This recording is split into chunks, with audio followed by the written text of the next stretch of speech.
Oke, mari kita berdoa dulu. Bapa di surga, terima kasih karena sore hari ini muda-mudi meluangkan waktu dan punya kesempatan untuk belajar firman Tuhan. Tuhan, kami mengucap syukur bahwa persekutuan semacam ini dapat kami lakukan. Dan bahwa kebenaran yang Kau tulis di dalam Alkitab bisa kami dalami. Dan itu akan menjadi penuntun bagi kami. Bahkan di dalam masa muda kami. Dan mohon Kau yang pimpin supaya waktu ini dapat kami pakai dengan baik. Dan firman Tuhanlah yang akan menegur kami, memperbaiki kelakuan kami, mendidik kami di dalam kebenaran. Dalam nama Tuhan Yesus, kami berdoa. Amin. Judul hari ini yang dikasih kepada saya adalah Wit and Wisdom. Berapa banyak yang tidak tahu? Tidak tahu. Berapa banyak yang tahu? Oh, yang lain ini antara tahu dan tidak tahu. Yang tahu ternyata cuma panitia ini yang, waduh, acaranya dong. Wit and wisdom artinya adalah, wit itu adalah kecerdasan. Tetapi yang terutama muncul di dalam percakapan. Wit itu adalah ketika seseorang berbicara, nampak bahwa dia cerdas. Lalu kemudian dipasangkan dengan wisdom, yaitu kebijaksanaan. Dan mungkin di dalam bahasa Inggris ada suatu hubungan karena sama-sama W dan W, gitu kan, wit dan wisdom. Tapi dalam bahasa Indonesia jadinya akhirnya adalah susah juga untuk menerjemahkan wit, ya. Jadi mungkin diterjemahkan itu adalah berbicara dengan bijaksana. Ini saya secara liberal menerjemahkan. Tidak usah dipakai untuk menjadi standar ini, ya. Karena pokoknya intinya adalah apa yang Alkitab katakan kepada kita mengenai hal ini, ya. Nah, kalau kita buka Alkitab di dalam Amsal pasal 15. Amsal pasal 15, kita baca ayat yang ke-23 sama-sama. Kalau sudah dapat, Amsal pasal 15 ayat 23 sama-sama dalam hitungan yang ketiga.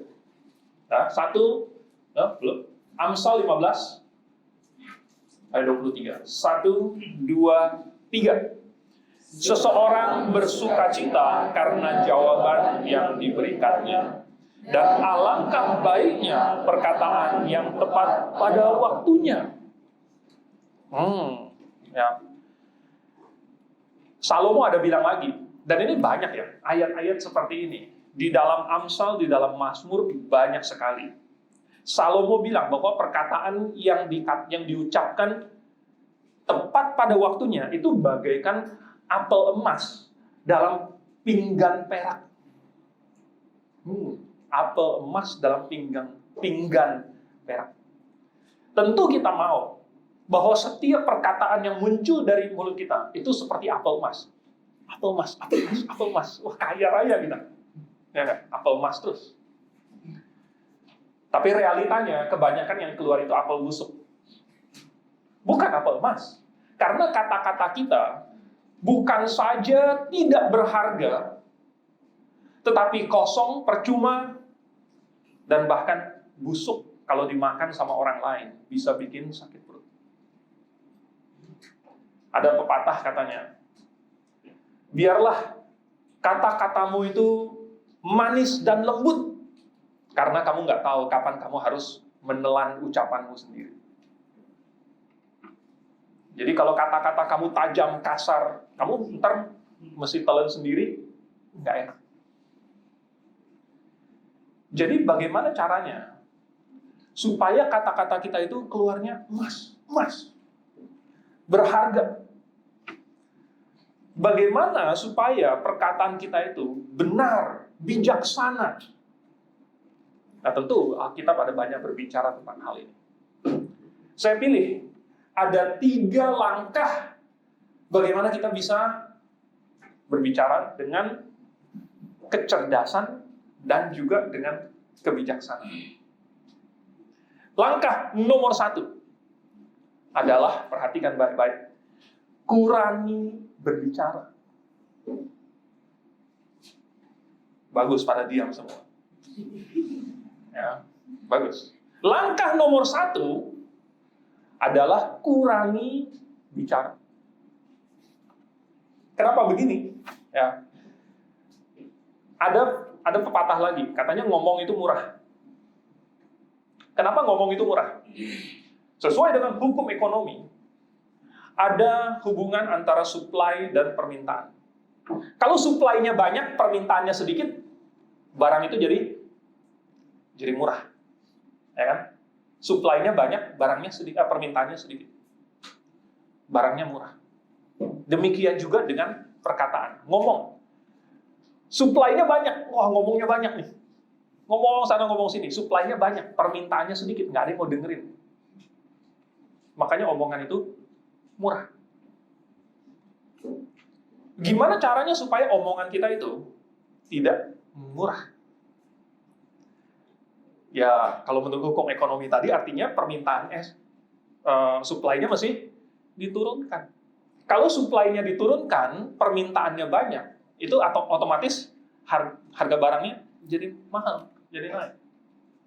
Jadi kurangi bicara.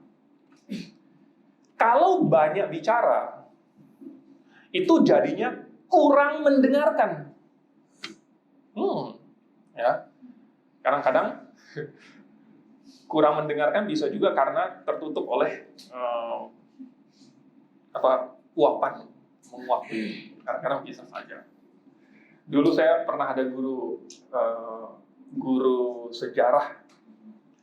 Favorit dia adalah jalan-jalan di situ, jalan-jalan di antara murid-muridnya, ya, maju mundur di tengah-tengah gitu. Lalu kalau ada murid yang menguap, dia langsung samperin cepet-cepet. Tadi saya ngomong apa begini ditanya. Kalau misalnya dia tidak mendengarkan tadi, ya, kalau dia tidak mendengarkan, ketahuan nih, gitu. Ya, kecuali katanya kalau kamu nguap itu harus ditutup mulutnya. Dia memang orangnya agak aneh, agak unik gitu. Ya. Saya pernah menguap, lalu terlambat menutup mulut, langsung disamperin sama dia. Tadi saya ngomong apa begini. Kebetulan saya mendengarkan, jadi saya tidak kena hukum. Tapi sudah beberapa teman saya yang hari itu memang siang yang sangat panas dan membosankan, sudah kena hukum karena kurang mendengarkan. Kurang mendengarkan itu, jangan pikir bahwa saya diam-diam saja itu artinya sudah mendengarkan. Ada nggak yang berpikir begitu? Memang sih, kalau kita ngomongnya secara auditory, secara maksudnya keluar suara gitu, ya tentu kita akan kurang mendengarkan. Tetapi tanpa kita keluar suara pun, kita berbicara di dalam pikiran kita. Berapa banyak yang di sini kalau lagi khotbah, tetapi pikirannya, film, pikirannya main, pikirannya yang macam-macam. Intinya, banyak berbicara itu kurang mendengarkan. Kurang mendengarkan ini baik atau buruk? Menurut kalian? Jelas buruk ya. Tuhan kasih kita cuman 1 mulut tapi 2 telinga. Tentu kita tahu kenapa, karena simetrisnya ya begitu ya. Dan juga lagi pula untuk kita tahu asal suara itu berasal dari mana. Kalau berasal dari situ, maka telinga yang kiri di sini akan mendengar lebih dahulu dibandingkan telinga kanan. Nah, berdasarkan perbedaan timingnya, maka otak kita langsung mengkalkulasi dengan begitu cepatnya, ya, langsung mentriangulasi posisi suara tersebut. Hebatnya Tuhan bikin. Oke, itu adalah tujuan Tuhan kasih 2 telinga. Tetapi secara simbolis kita bisa katakan bahwa kita harus mendengar 2 kali lipat lebih banyak dari kita berbicara. Paling penting adalah mendengarkan Tuhan sendiri. Karena manusia biasanya terlalu sombong dan dia berpikir bahwa dia sudah tahu segala-galanya, dia sudah pintar. Orang lain tidak bisa kasih tahu dia. Kalau orang lain tidak bisa kasih tahu dia, apalagi Tuhan. Yang kelihatan di depan mata saja tidak akan dia dengarkan. Apalagi yang tidak kelihatan. Lebih tidak didengar lagi. Ingat Samuel yang masih muda. Kebetulan di gereja kita ada beberapa Samuel. Ya. Sepanjang sejarah GBI Grafik, sudah ada banyak Samuel. Samuel yang sekarang ada hanyalah yang kesekian. Hampir semua Samuel itu tidak cocok dengan nama yang ada di Alkitab.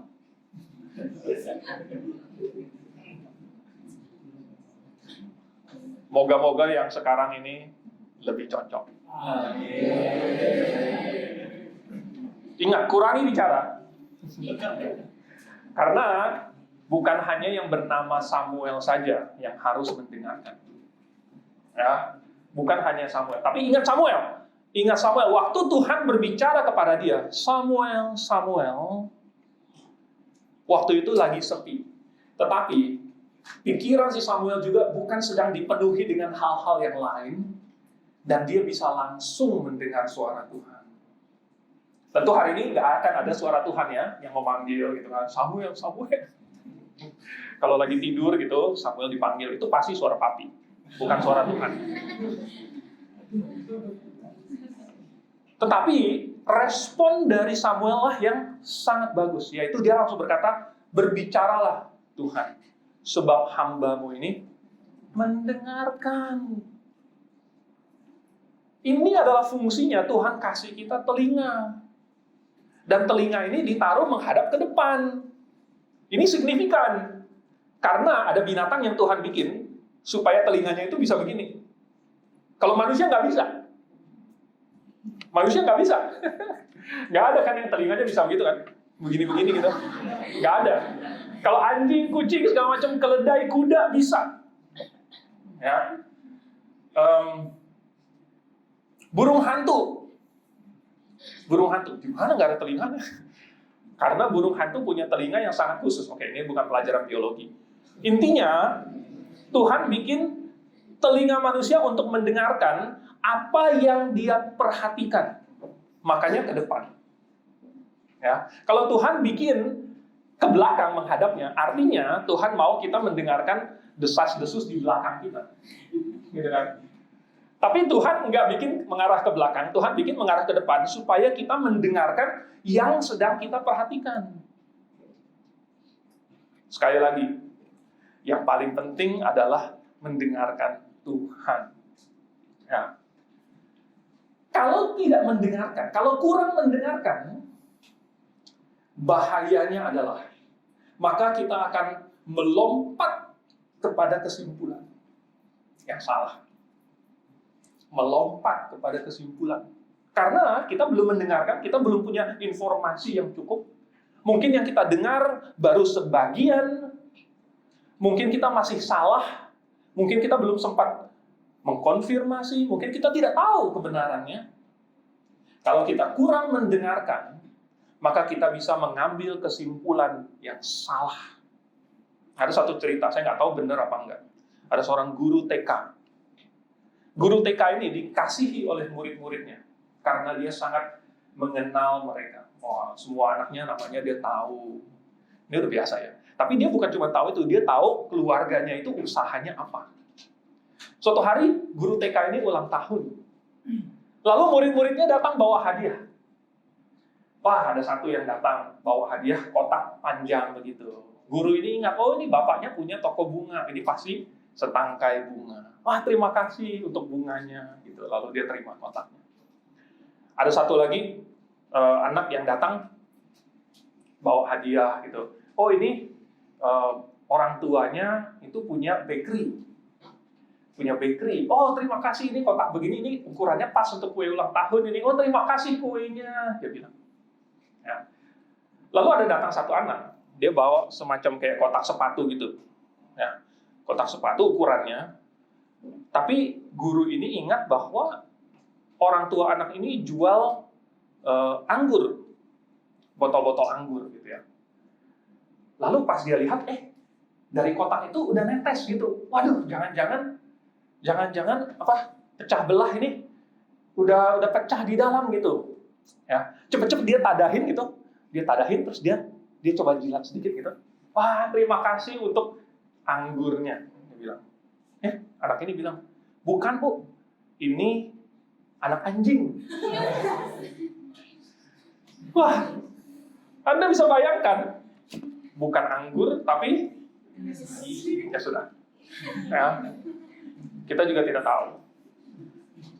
Yang jelas tanpa informasi yang cukup, kalau kita langsung melompat kepada kesimpulan, oke, kadang-kadang kamu mungkin bisa benar, tapi suatu saat kamu pasti akan salah.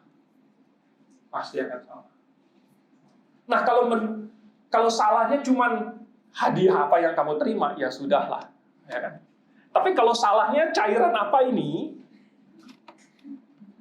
wah bahaya, ya. Lebih bahaya lagi kalau kamu salah tentang kebenaran, salah tentang hal yang lebih penting, tentang orang, tentang sesuatu yang bisa merusak hubungan.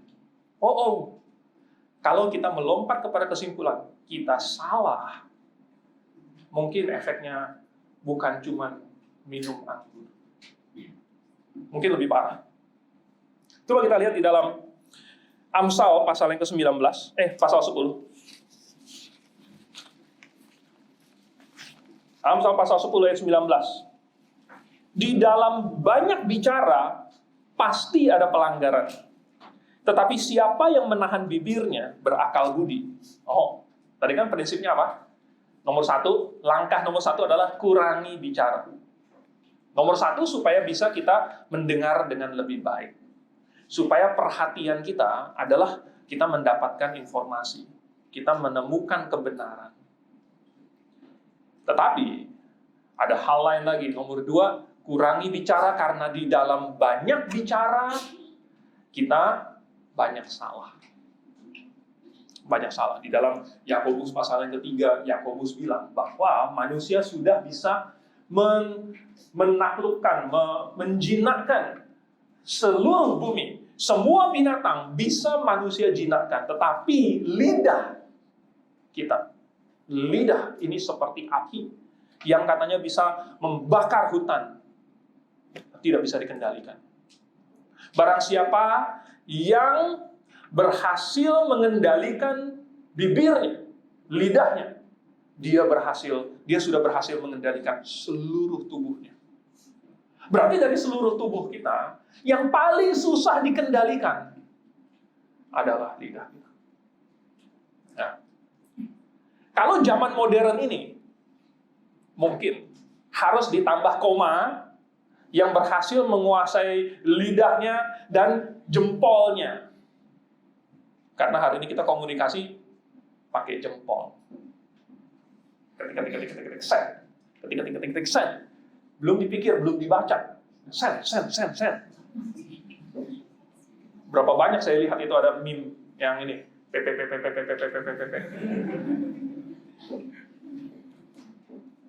Apakah itu zaman sekarang? Kayaknya zaman dulu saya nggak kayak gitu deh. Zaman dulu satu message itu mesti bayar, namanya SMS. Ini udah gap generation, ya. Generation gap ini udah beda. Zaman saya dulu satu message itu mesti bayar. Dulu saya masih ingat itu mesti beli berapa SMS itu harganya ini mahal. Jadi karena satu SMS itu 160 karakter. Itu sampai disingkat-singkat. Makanya saya belajar singkatan itu dari gara-gara mesti kirim SMS. Akhirnya dengan itu cuma jadi DGN. Kamu cuma KM. Semuanya disingkat. Tapi mesti dipikir dulu kan. Kalau gitu kan, jangan langsung buru-buru send. Zaman sekarang, gratis. Send. Hati-hati. Ya. Nah, dan banyak bicara, banyak salah. Ini merupakan suatu peringatan yang harusnya selalu ini kayak mencekik kita. Ya. Awas, ngomong terus, banyak salah. Salahnya makin tambah. Ya, mendingan kamu mencekik diri, jangan. Saya diam aja, diam. Kalau saya diam, setidaknya saya tidak bersalah dengan mulut saya. cuma bersalah dengan muka saya. Marah ya. Marah gitu. Tapi minimal mulut kamu, bibir kamu tidak berdosa. Nah, ini. Nah, satu hal lagi. Dan ini memimpin kepada langkah nomor 2. Ya. Banyak bicara, banyak salah. Kenapa? Adalah karena perkataan kita biasanya bodoh dan jahat. Bodoh dan jahat. Jadi langkah nomor 2 adalah kurangi atau hilangkan kebodohan dan kejahatan dari dalam perkataan kita. Dari percakapan kita. Coba kita lihat Mazmur pasal 141. Kita baca ayat yang ketiga. Mazmur 141. Ayat yang ketiga. Sudah? Pendek sekali. Awasilah mulutku, ya Tuhan. Berjagalah pada pintu bibirku. Ini tadi, seperti ada palang di depan mulut kita. Jangan banyak bicara. Dan sekalipun ada sesuatu yang bicara, itu harus melewati gerbang. Dan yang jaga adalah Tuhan. Yang jaga adalah Tuhan. Kalau kalian baca ayat-ayat selanjutnya, ini adalah tentang kejahatan. Jadi, konteksnya adalah jangan sampai ada yang jahat keluar dari mulut saya. Jangan sampai ada yang tidak benar. Jangan sampai ada yang bodoh, yang merugikan orang lain. Jangan sampai. Tolong jaga mulutku. Awasilah mulutku. Ya Tuhan, berjagalah pada pintu bibirku. Ini bukan hanya Daud yang katakan. Ayub mengatakan hal yang sama. Salomo mengatakan hal yang sama. Paulus mengatakan hal yang sama. Kalau saya mau bukakan semua ayatnya, saudara, waktu saya persiapan ini, saya buka di dalam Alkitab itu, ayatnya banyak banget. Mau saya pilih yang mana? Nggak sempat semuanya. Intinya saja. Intinya adalah bahwa Tuhan tidak mau kita mengatakan hal-hal yang seperti itu. Coba lihat Efesus, pasal yang keempat. Efesus pasal 4. Galatia, Efesus, Filipi, Kolose. Efesus pasal 4, ayat ke-29. Janganlah ada perkataan kotor keluar dari mulutmu, tetapi pakailah perkataan yang baik untuk membangun di mana perlu, supaya mereka yang mendengarnya beroleh kasih karunia. Pasal yang kelima, ayat yang keempat, masih di Efesus. Demikian juga perkataan yang kotor, yang kosong, atau yang sembrono. Karena hal-hal ini tidak pantas. Jadi yang kotor, kosong, sembrono, yang tidak pantas ini semua, jangan. Ya, jangan. Tetapi sebaliknya, ucapkan syukur. Kalau kita secara jujur menilai perkataan-perkataan kita sendiri. Berapa banyak yang kotor. Di dalam Mazmur pasal yang ke-10 ayat yang ke-7 katanya jangan ada sumpah serapah keluar. Sebelum saya pulang dari Amerika, saya polos dan naif, putih, hampir bersih. Ya. Lalu saya SMP, saya mendengar kata-kata yang kotor dan jorok dari lingkungan sekolah saya. Teman-teman saya misalnya. Ada satu teman. Dia agak tua. Saya nggak tahu mungkin pernah nggak naik kelas atau gimana. Dia agak tua. Saya agak muda. Dia agak tua. Tetapi dia seolah-olah punya satu misi untuk mengedukasi saya mengenai hal-hal yang jorok-jorok yang saya begitu polos itu. Ya. Bagi dia, tidak mungkin ada orang sepolos kamu. Ya. Semua hal dia mau ajarin. Tapi yang jelek-jelek. Jadi dia ajarin kata-kata jorok. Saya tidak paham apa satupun arti dari kata-kata itu. Saya hanya tahu bahwa ini dipakai oleh orang kalau lagi begini, kalau lagi Padahal saya nggak tahu, nggak paham apapun. Lalu ada satu orang, dia kayaknya pernah kecelakaan. Lalu terjadi kerusakan di saraf otak. Dan mengalami suatu sindrom yang namanya koprolalia.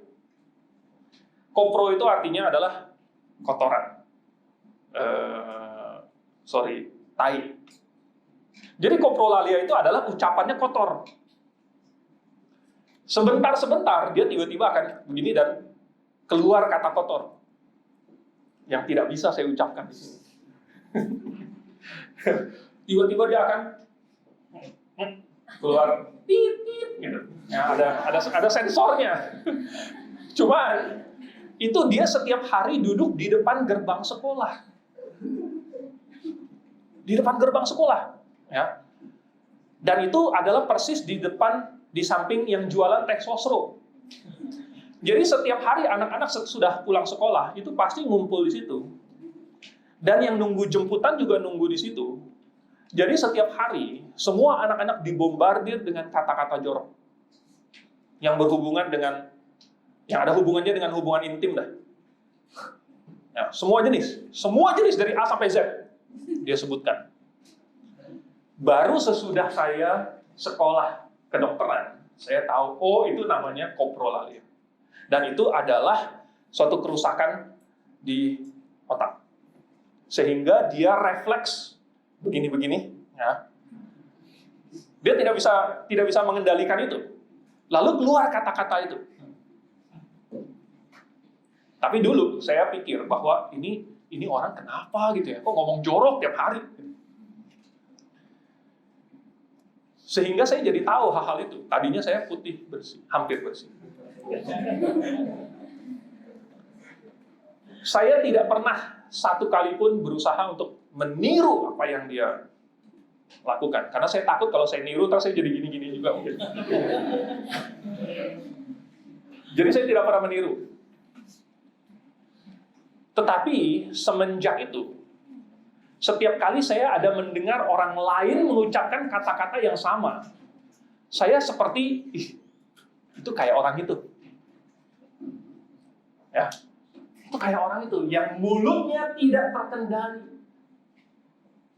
Yang tidak punya filter. Ya, yang mulutnya itu lost doll. Lost doll, apa artinya itu? Pokoknya nggak ada rem. Pokoknya nggak ada remnya. Kadang-kadang saya mendengar pemuda-pemudi, bahkan anak remaja, yang ucapan mulutnya tidak jauh berbeda dengan orang yang koprolalia, yang kerusakan otak. Mungkin suatu saat saya harus bedah. Saya harus cari di mana kerusakannya. Lalu saya counter pakai listrik. Biar mati itunya, sel otak yang jorok itu. Nah, karena itu diucapkan pada saat kita tidak menyadarinya, tahu-tahu sudah terucap. Nah ini, ya, jangan seperti itu. Kosong, yang kosong. Berapa kali kita mengucapkan kata-kata yang maknanya tidak bermakna. Dulu sempat ada istilah unfaedah, tidak berfaedah. Ucapan-ucapan yang tidak berfaedah. Berapa sering kita mengucapkannya? Jangan. Di dalam Yakobus pasal 4 ayat ke-11 ada peringatan jangan memfitnah.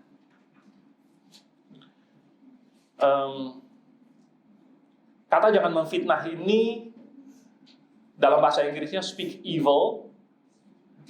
Kalau diterjemahkan dalam secara harafiah itu adalah menjelekkan, to slander, mengucapkan hal-hal yang tidak benar tentang orang untuk merusak reputasi dia. Ada banyak hal, ayat-ayatnya begitu banyak. Tadi saya sebutkan di Mazmur pasal 10 ayat 7, bukan cuma sumpah serapah ya, tipu, penindasan, kelaliman. Kata kelaliman di sini bisa kita terjemahkan yang bikin orang susah. Bisa nggak kita mengucapkan kata-kata yang bikin orang lain susah? Saya yakin kalian cukup kreatif untuk memikirkan contoh-contohnya. Terlalu banyak untuk kita bahas satu persatu. Ya. Baik dalam bentuk bercanda, setengah bercanda, menyindir, sarkasme, dan lain sebagainya. Sehingga saya hanya mau kasih kesimpulannya dalam bentuk suatu golden rule. Di dalam Matius pasal 7, ayat yang ke-12, Tuhan Yesus memberikan suatu golden rule yang bagus sekali. Segala sesuatu yang kamu kehendaki supaya orang perbuat kepadamu, perbuatlah demikian juga bagi mereka. Kalau kita punya satu pintu palang di hadapan mulut kita, kalau ada suatu tali yang mencekik leher kita, jangan terlalu cepat bicara.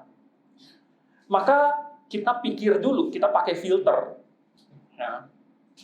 Supaya apa yang kita katakan itu, kita nilai saya mau nggak kalau orang lain mengatakan ini kepada saya. Kalau saya bilang begini, kira-kira kalau orang lain bales saya, kira-kira saya suka nggak? Ya. Kalau saya mengucapkan sesuatu yang bikin orang lain panas, sengaja nih, dia udah bikin saya jengkel dulu. Maka saya mau mengucapkan sesuatu yang bikin dia juga jengkel. Saya mau balas dia. Kira-kira, kalau kemudian dia balas saya bakal senang apa enggak? Tetapi kalau kita mau supaya situasinya reda, supaya damai, apa yang harus saya katakan? Dan ini sampai kepada poin yang ketiga. Tadi kan langkah pertama apa? Kurangi bicara. 2, buang yang jahat-jahat, yang kotor-kotor itu. Yang kosong, yang tidak berguna, yang menyakiti orang lain. Itu dibuang. Yang ketiga, berkatalah dengan benar. Berkatalah dengan benar. Dan untuk ini saya harus mengambil Yesus sebagai contoh. Yesus adalah orang yang satu-satunya orang yang perkataannya tidak pernah tidak benar, tidak pernah kurang benar, tidak pernah kurang tepat. Semuanya selalu tepat pada waktunya. Benar-benar bagaikan apel emas. Setiap kata-kata yang jatuh dari mulut Tuhan seperti apel emas. Coba kita buka di dalam Yohanes pasal 8. Yohanes 8. Mulai dari ayat 1 sampai 11. Ini ada satu perikop yang sulit ditafsirkan.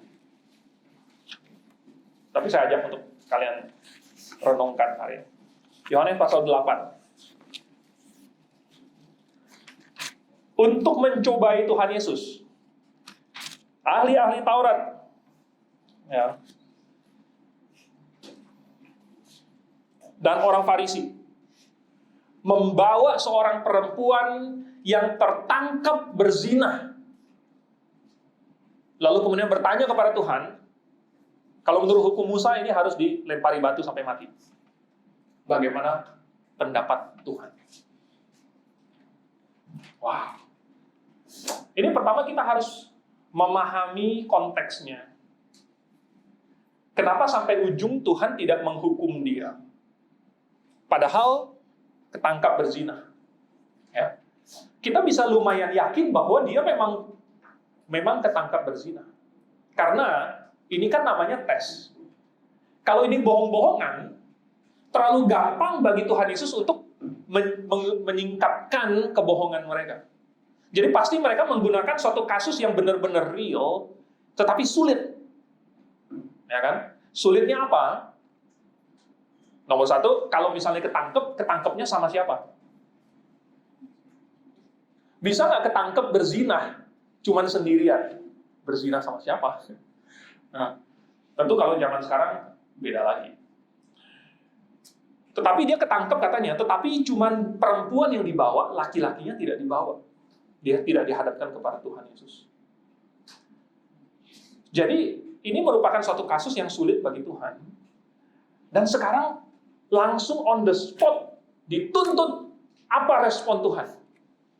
Wow, kalau ada suatu momen di mana kata-kata seseorang sangat-sangat penting, ini ujian. Apa yang Tuhan Yesus akan katakan? Nomor satu, Tuhan Yesus mungkin sudah traveling in time itu ke 2024 lalu mendengar khotbah saya, nomor satu adalah kurangi bicara. Lalu Tuhan Yesus enggak. Tetapi langkah nomor satu Tuhan Yesus adalah jangan banyak bicara. Bener nggak? Ini kalian belum baca ya? Ini saya bacain deh, ayat 1 sampai ayat 2. Maka ahli-ahli Taurat dan orang-orang Farisi membawa kepadanya seorang perempuan yang kedapatan berbuat zina. Mereka menempatkan perempuan itu di tengah-tengah, lalu berkata kepada Yesus, "Rabi, perempuan ini itu tangkap basah ketika ia sedang berbuat zina. Musa dalam hukum Taurat memerintahkan kita untuk melempari perempuan-perempuan yang demikian. Apakah pendapatmu tentang hal itu?" Mereka mengatakan hal itu untuk mencobai dia, supaya mereka memperoleh sesuatu untuk menyalahkannya. Tetapi Yesus membungkuk, lalu menulis dengan jarinya di tanah. Dan ketika mereka terus-menerus bertanya kepadanya, ia pun bangkit berdiri, lalu berkata kepada mereka, "Barang siapa di antara kamu tidak berdosa, hendaklah ia yang pertama melemparkan batu kepada perempuan itu." Lalu ia membungkuk pula dan menulis di tanah. Tetapi setelah mereka mendengar perkataan itu, pergilah mereka seorang demi seorang, mulai dari yang tertua. Akhirnya tinggallah Yesus seorang diri dengan perempuan itu yang tetap di tempatnya. Lalu Yesus bangkit berdiri dan berkata kepadanya, "Hai perempuan, di manakah mereka? Tidak adakah seorang yang menghukum engkau?" Jawabnya, "Tidak ada, Tuhan." Lalu kata Yesus, "Aku pun tidak menghukum engkau. Pergilah dan jangan berbuat dosa lagi mulai dari sekarang." Jadi, jawaban Tuhan Yesus kepada mereka cuma satu kalimat. Ingat, jangan banyak bicara. Jadi Tuhan Yesus jelas menggunakan prinsip ini. Ya, silence is less is more. Ini pepatah-pepatah bahasa Inggris ini kalian mesti tahu. Ya. Silence is gold. Less is more. Padahal less is more, lebih sedikit adalah lebih banyak. Ini sebenarnya suatu oksimoron ya. Nggak mungkin lebih sedikit sama dengan lebih banyak. Itu nggak mungkin. Konteksnya. Harusnya less is better. Nah, itu mungkin bagus. Ya, grammarnya masih masuk akal. Less is better. Tetapi kenapa Tuhan Yesus? Dia berbicara sedikit. Nomor satu, karena Tuhan Yesus tidak mau memberikan mereka bahan untuk diserang. Kan tujuan mereka mencobai Tuhan Yesus untuk mendapatkan sesuatu yang bisa dipakai menyalahkan dia. Kalau dia salah bicara, nggak perlu banyak bicara. Nomor dua, Tuhan Yesus cukup mengatakan yang benar. Cukup mengatakan yang benar. Dan disertai dengan perbuatan yang benar. Ini sudah lebih dari cukup untuk menjawab segala sesuatu. Perkataan yang benar, perbuatan yang benar. Jadi, Tuhan Yesus dengan begitu indahnya menusuk kepada inti permasalahan. Kan mereka menangkap perempuan ini, katanya tertangkap basah. Tetapi, trik apa yang mereka pakai untuk hanya menangkap perempuannya dan laki-lakinya tidak ditangkap? Trik macam apa ini? Banyak teolog sudah berspekulasi macam-macam skenario. Bisa saja, nggak masalah. Yang jelas, Tuhan Yesus mengucapkan kata-kata, barang siapa yang di antara kamu yang tidak berdosa, dalam bahasa Inggrisnya without sin, tanpa dosa. Tanpa dosa. Kenapa Tuhan Yesus ngomong begini? Di dalam hukum Taurat juga ada hukum seperti ini kan. Bahwa kalau ada perempuan berzina, kedapatan berzina, bukan cuma itu, kedapatan berzina, tapi berzinanya harus di dalam kota. Kemudian misalnya mengajak untuk menyembah Allah lain, mengajak beribadah kepada Allah lain. Kemudian misalnya mengutuki ayah dan ibunya. Ada beberapa pelanggaran-pelanggaran dosa-dosa yang harus dihukum dengan hukuman mati. Tetapi maksud dari hukum tersebut adalah supaya orang lain yang tidak melakukan hal tersebut itu menunjukkan kebencian dan penolakan mereka terhadap dosa itu. Ini ada dosa mengajak beribadah kepada ilah lain. Oh, saya tidak mau. Saya tidak beribadah kepada ilah lain. Saya beribadah hanya kepada Yehova saja. Maka saya akan melempari. Karena saya tidak melakukannya. Jadi, premis dari hukum Taurat itu adalah bahwa yang tidak melanggar itulah yang menjatuhkan hukuman. Bukan menjatuhkan hukuman. Yang melaksanakan hukuman. Yang tidak berdosa. Itu prinsipnya. Tentu pada prakteknya nggak ada orang yang tidak berdosa. Lalu, Tuhan Yesus mengucapkan ini, bahkan sampai ujungnya Tuhan Yesus bilang, aku pun tidak menghukum engkau, adalah karena ini bukan suatu pengadilan. Harusnya di perjanjian lama, di hukum Taurat, setiap kali ada kasus seperti ini, dia harus dihadapkan ke pengadilan. Harus ada hakim, di mana akan dimunculkan saksi-saksi, dan kemudian hakim itu akan menyelidiki. Bahkan kalau misalnya hakim masih belum bisa membuat keputusan, hakim itu harus bertanya kepada Tuhan sebagai hakim yang paling adil. Baru atas keterangan saksi-saksi dan lain sebagainya, hakim itu menjatuhkan keputusan. Ini bukan, ini lagi di tengah. Ini lagi di mana nih? Ya. Ini lagi di Bukit Zaitun atau di Bait Allah. Ini lagi di Bait Allah. Ini bukan pengadilan. Yesus bukan berfungsi sebagai hakim di situ. Tidak ada saksi-saksi yang di ini. Oleh sebab itu maka Tuhan Yesus dengan sangat bijaksana. Oke, kalau kalian mau main hakim sendiri, kan gak ada hakim. Kalau kalian mau main hakim sendiri, kalianlah yang duluan lempar batu. Nah, maka mereka nggak berani. Ya, karena mereka langsung sadar, oh saya juga berdosa. Itu adalah maksud dari perkataan Tuhan Yesus. Oke, intinya adalah bahwa Tuhan Yesus menggunakan kata-kata yang tepat dengan menggunakan Alkitab. Menggunakan prinsip-prinsip Alkitab. Kalau perkataan kita sudah kita kurangi, sudah kita bersihkan dari yang jahat-jahat itu, maka yang keluar haruslah apa yang benar, haruslah yang sesuai dengan Alkitab. Di dalam Markus pasal yang ke-12, mulai dari ayat yang ke-18, Tuhan Yesus ditanya lagi. Orang Saduki sekarang datang. Lalu kemudian membawa suatu perumpamaan. Kalau ada satu orang laki-laki mengambil istri, lalu belum punya anak, dia mati. Kan saudara laki-lakinya yang menggantikan dia, lalu kemudian mengawini iparnya itu, lalu kemudian anak pertamanya akan dihitung sebagai atas nama kakaknya yang meninggal itu. Lalu kemudian sebelum punya anak meninggal lagi, lalu kemudian saudaranya yang ketiga mengawini dia, meninggal juga, keempat, kelima, keenam, ketujuh meninggal, lalu sampai katanya pada hari kebangkitan semuanya sudah beristrikan dia, siapakah suaminya? Wah, orang Saduki pikir ini sudah suatu riddle, suatu puzzle, suatu jebakan yang paling susah. Tapi mereka tidak tahu bahwa Yesus adalah sang master dari logika. Jadi Tuhan Yesus dengan tepat berkata, kamu sesat. Ya. Sebab ada dua alasan kenapa mereka sesat. Nomor satu, mereka tidak paham bahwa di surga itu kita hidup bukan lagi suami istri, sehingga tidak masalah siapa yang dulu pernah bersuami atau beristrikan dia, tidak masalah. Katanya kita nanti di surga hidup seperti malaikat. Dan ini Tuhan Yesus ceritakan karena yang bertanya adalah orang Saduki.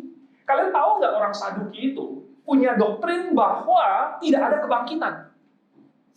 Jadi mereka sengaja bertanya begitu kepada Tuhan Yesus karena mereka mau Tuhan Yesus tersandung sehingga akhirnya bilang, oh iya ya, emang kayaknya kebangkitan ini jadinya aneh gitu.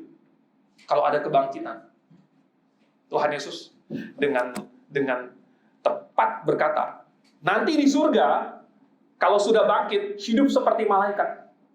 Langsung to the point berkata bahwa nanti akan ada kebangkitan, nanti akan ada kehidupan sesudah kematian.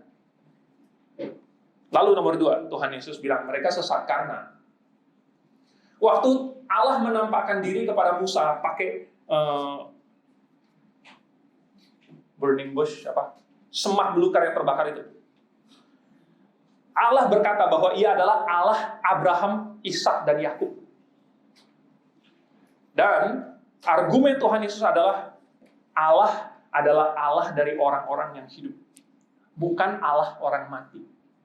Kalau waktu itu Abraham, Ishak, dan Yakub sudah mati, dan Allah itu adalah Allahnya orang mati. Allah mana? Allah sejago apa sih Allah orang mati itu? Saya juga bisa bilang saya adalah Allahnya dari, ini benda mati, ini Allahnya benda mati. Nggak ada orangnya. Tetapi Jehovah adalah Allah dari orang-orang yang hidup. Berarti Abraham, Ishak, dan Yakub masih hidup walaupun sudah mati. Itu adalah bukti bahwa ada kebangkitan. Saya merenung-renungkan jawaban Tuhan Yesus ini sungguh tepat. Habis itu orang Farisi datang, kan tadi orang Saduki. Orang Saduki datang, udah dipatahkan sama Tuhan, datang orang Farisi. Orang Farisi ini sudah menyaksikan bagaimana Tuhan Yesus mematahkan argumen orang Saduki. Orang Farisi ini sedikit lebih pintar. Lalu kemudian dia bilang, Guru, hukum manakah yang paling terutama? Tuhan Yesus bilang, hukum yang paling terutama. Lalu dikutip Ulangan pasal yang ke-6. Ya, hai Israel, Allah adalah Allah yang Esa. Lalu kemudian keluarlah ayat yang terkenal itu. Kasihilah Tuhan Allahmu dengan segenap hatimu dan segenap jiwamu dan segenap kekuatan.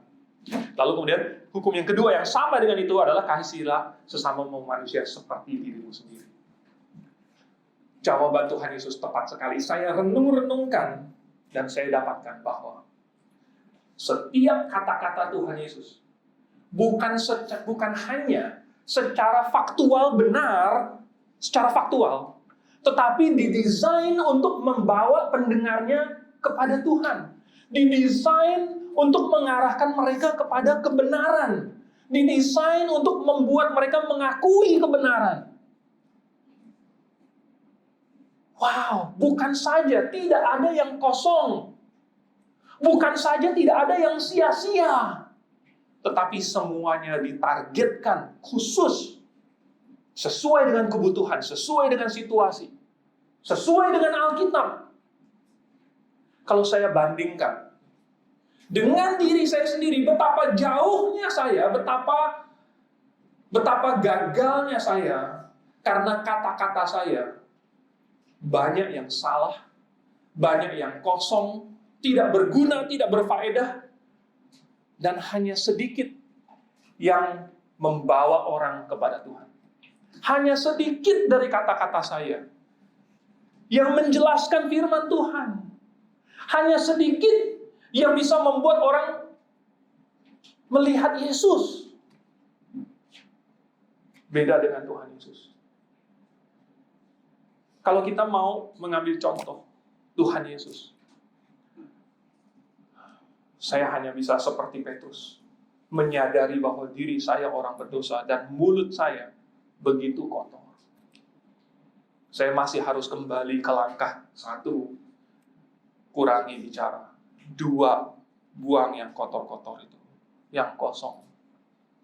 Dan 3, saya harus berusaha menambah lagi kata-kata yang saya ucapkan adalah yang sesuai dengan firman Tuhan, yang mengarahkan orang kepada Tuhan. Bayangkan, kalau saya bisa, seandainya ketemu orang lalu kata-kata saya memimpin dia kepada kebenaran. Itu yang Tuhan inginkan. Itulah berbicara dengan kecerdasan dan kebijaksanaan. Dan bagi kita, anak-anak muda di sini yang sudah mengenal kebenaran, mari kita arahkan diri kita untuk mencapai standar itu. Mari kita berdoa. Bapa di surga, kami mohon supaya Engkau menjaga dan mengawasi mulut kami, supaya di dalam kami bercakap-cakap, apapun yang keluar dari mulut kami, apakah itu candaan atau cerita, Tuhan, biarlah itu bukan sesuatu yang menyakiti orang lain, bukanlah suatu gosip, bukanlah sesuatu yang jahat, bukanlah sesuatu yang kosong dan sia-sia. Tetapi biarlah setiap kata-kata yang keluar dari mulut kami benar, menguatkan, mengajak orang untuk memikirkan Engkau, untuk memikirkan hal-hal rohani. Supaya kami, bukan saja diri kami sendiri, tetapi orang-orang di sekitar kami, dibawa semakin dekat kepadamu. Dan sama seperti murid-murid Tuhan Yesus yang mengikuti Yesus selama 3 tahun lebih itu, mereka mendengarkan terus perkataan-perkataan Tuhan. Dan mereka menjadi semakin semangat. Dan mereka menjadi rasul-rasul yang kemudian hidupnya Engkau pakai dengan luar biasa. Kami pun Tuhan ingin seperti itu, yaitu lewat firman Tuhan.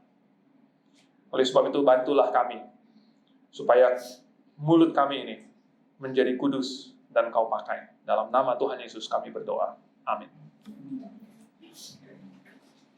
Boleh persembahan.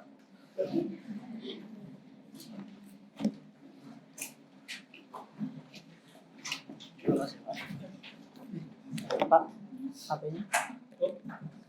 HP siapa ini? Semuanya ya? Oh. Kita akan persembahan.